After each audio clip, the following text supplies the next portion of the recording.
আবারও সন্ত্রাসী হামলা হলে উপযুক্ত জবাব দিবে ভারত, বলছে মোদি। পাকিস্তানকে সতর্ক করে ভারতীয় প্রধানমন্ত্রী নরেন্দ্র মোদি বলছে, আমাদের উদ্দেশ্য স্পষ্ট, যদি আরেকটি আক্রমণ হয় ভারত উপযুক্ত জবাব দেবে। যেমনটা জবাব দিয়েছিলাম 2016 সালে জম্মু কাশ্মীরের উরিতে সেনা ঘাঁটিতে উপর সন্ত্রাসী হামলার পর এবং 2019 সালে পুলওয়ামা হামলার পর বালাকোটে বিমান হামলার মাধ্যমে। খবর এনডিটিভির। মঙ্গলবার 13 মে পাঞ্জাবের আদমপুর বিমান ঘাঁটি পরিদর্শনে একথা বলেন তিনি। নরেন্দ্র মোদী বলেন, সন্ত্রাসের প্রভুরা এখন বুঝে গেছে যে ভারতে দেখে চোখ তোলার একটি পরিণতি ধ্বংস ও মহানিবিনাশ। বিমান বাহিনী সেনাদের উদ্দেশ্যে তিনি বলেন, আমাদের সব সময় সতর্ক ও প্রস্তুত থাকতে হবে। শত্রুরা বারবার মনে করিয়ে দিতে হবে যে তারা এখন এক নতুন ভারতের সঙ্গে মোকাবেলা করছেন। আমরা ঘরে ঢুকে মারব। উল্লেখ করে তিনি বলেন, আমরা তাদের জবাব দিয়েছি। ভারতীয় সেনাবাহিনী, ভারতীয় বিমান বাহিনী এবং ভারতীয় নৌবাহিনী একসঙ্গে পাকিস্তানি সেনাবাহিনীকে পরাজিত করছে। আমরা তাদের স্পষ্ট বার্তা দিয়েছি, পাকিস্তানে এমন কোন জায়গা নেই যেখানে সন্ত্রাসীরা শান্তিতে থাকতে পারে।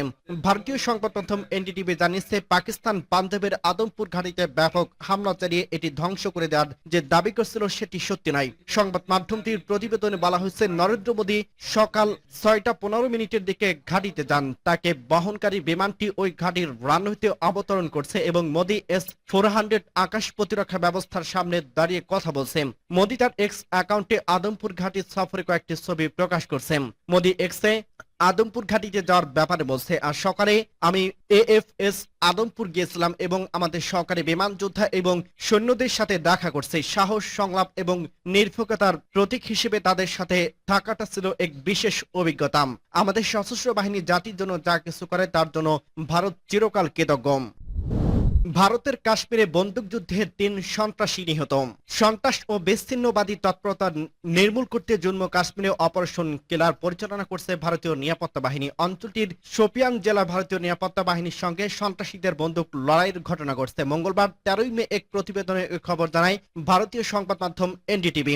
এনডিটিভি জানিয়েছে, প্রথমে কুলগাম জেলায় দুই পক্ষের মধ্যে বন্দুক লড়াই শুরু হয়েছিল। তারপর সেখান থেকে সরতে সরতে শোপিয়ানের একটি বন এলাকায় চলে যায়। ওই বনে আরেক সন্ত্রাসী লুকিয়ে আছে বলে ধারণা করা হচ্ছে। গোয়েন্দা সূত্র খবর পেয়ে ভারতের সেনাবাহিনী ও আধা সামরিক বাহিনীর সদস্যদের নিয়ে গঠিত নিরাপত্তা বাহিনীর দল সন্ত্রাসী তার ঘেরাও করে ফেলে। তারপর থেকে 2 ঘন্টারও বেশি সময় ধরে দুই পক্ষের মধ্যে বন্দুক লড়াই হয়। ভারতীয় সেনাবাহিনী সামাজিক যোগাযোগ মাধ্যম এক্সে এক পোস্টে জানিয়েছে, গোপন গোয়েন্দা তথ্যের ভিত্তিতে জম্মু কাশ্মীরের শোপিয়ান জেলায় সুকাল কেল্লের এলাকায় অভিযান চালিয়েছে ভারতের সেনাবাহিনী। অভিযানে সেনা সদস্যের সঙ্গে বিচ্ছিন্নবাদীদের ব্যাপক গুলি বিনিময় হয়েছে। অভিযানে অন্তত 3 জন নিহত হয়েছে। সে সময় ওই ঘটনা ঘটছে তার তাৎপর্যপূর্ণ। কাশ্মীরের ভিলগ্রাম সন্ত্রাসী হামলায় 26 বেসামরিক নিহত হওয়ার পর পাকিস্তান অধিকৃত কাশ্মীরে ভারতের আক্রমণের পর 4 দিন ধরে পারমাণবিক শক্তিধর দুই প্রতিবেশীর মধ্যে তীব্র পাল্টাপাল্টি হামলার ঘটনা ঘটে। পরে যুক্তরাষ্ট্রের মধ্যস্থতায় দুই পক্ষের মধ্যে অস্ত্রবিরতি হয়।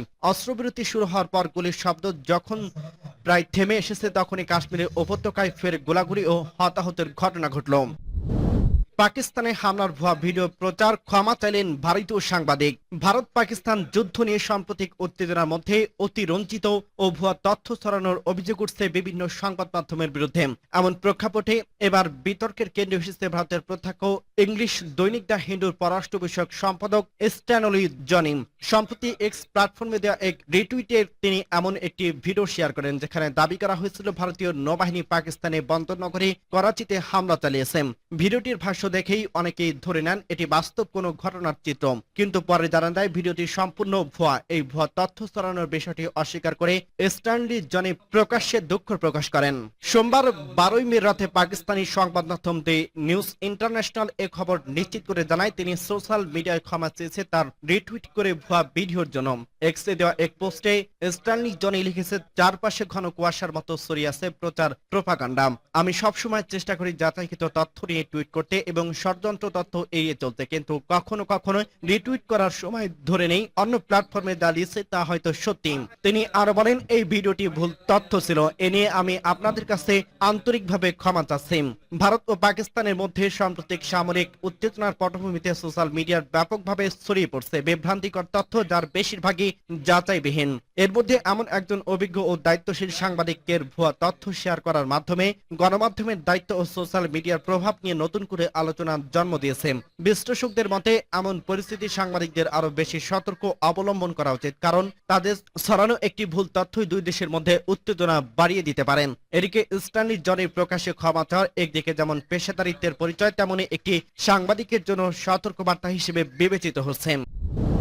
নতুন নিষেধাজ্ঞা থামাতে পারবে ইরানের পরমাণু অভিযাত্রা।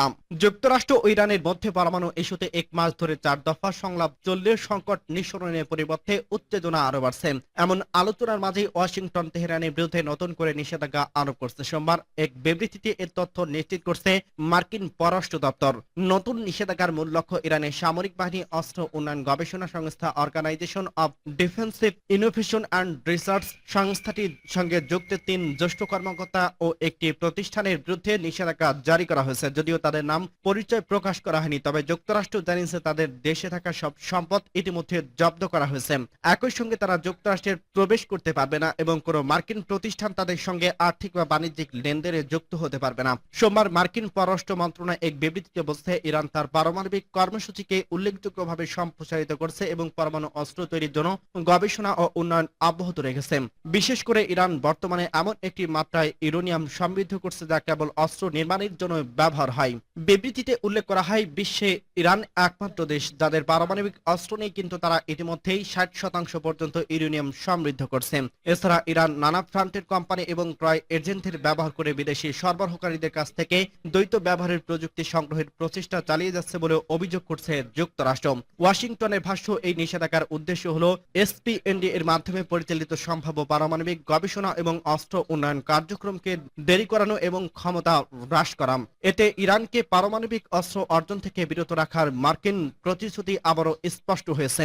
তবে বিশ্লেষকদের মতে যুক্তরাষ্ট্রের নিষেধাজ্ঞা এবং কূটনৈতিক তৎপরতার মধ্যে ইরান তার অবস্থান থেকে সরে আসার তেমন কোনো ইঙ্গিত দিচ্ছে না, বরং দেশটি নিজস্ব অবস্থানকে আরো দৃঢ় করছে এবং পশ্চিমাদের উপর আস্থার অভাব বারবার প্রকাশ করছে।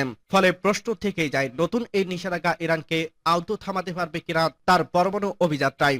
বিশ্ব রাজনীতির পট পরিবর্তনের প্রেক্ষাপটে এই প্রশ্নের উত্তর নিয়ে নির্ধারণ করবে মধ্যপ্রাচ্যের পরবর্তী নিরাপত্তা চিত্র। পুতিন ও জেলেনস্কির বৈঠকের আগে রাশিয়াকে যে হুমকি দিল ইউরোপ। চলতি সপ্তাহে ইউক্রেন ও রাশিয়ার মধ্যে যুদ্ধবিরতির সম্ভাব্য আলোচনা তুরস্কে অনুষ্ঠিত হওয়ার সম্ভাবনা রয়েছে। এর মধ্যে কিয়েভের সঙ্গে নিঃশর্ত যুদ্ধবিরতি চুক্তি মেনে না নিলে মস্কোকে নতুন করে নিষেধাজ্ঞার হুমকি দিয়েছে ইউরোপীয় নেতারা।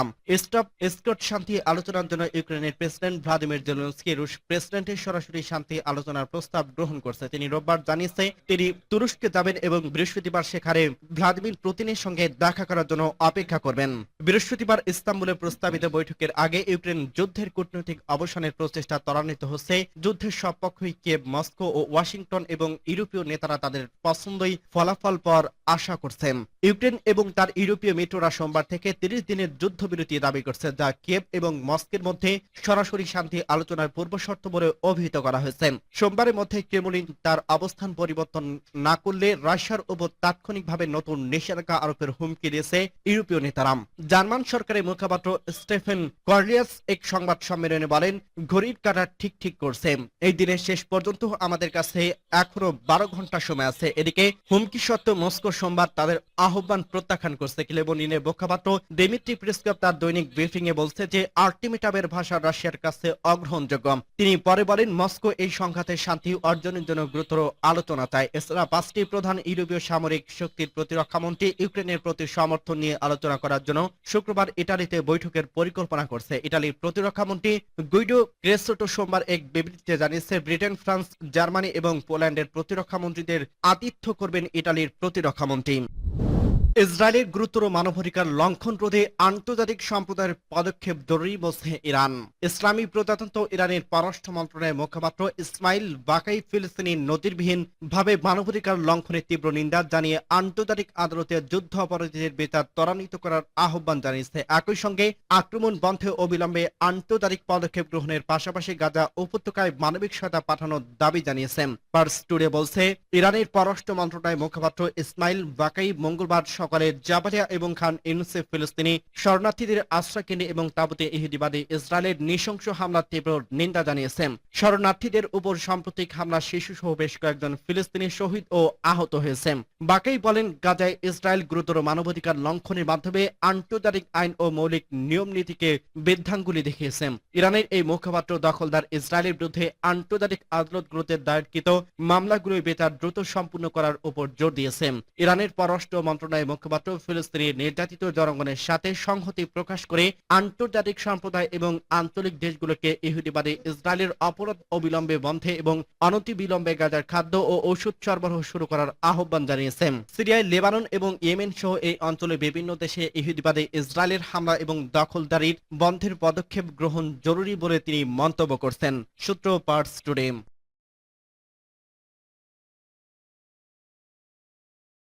আসসালামু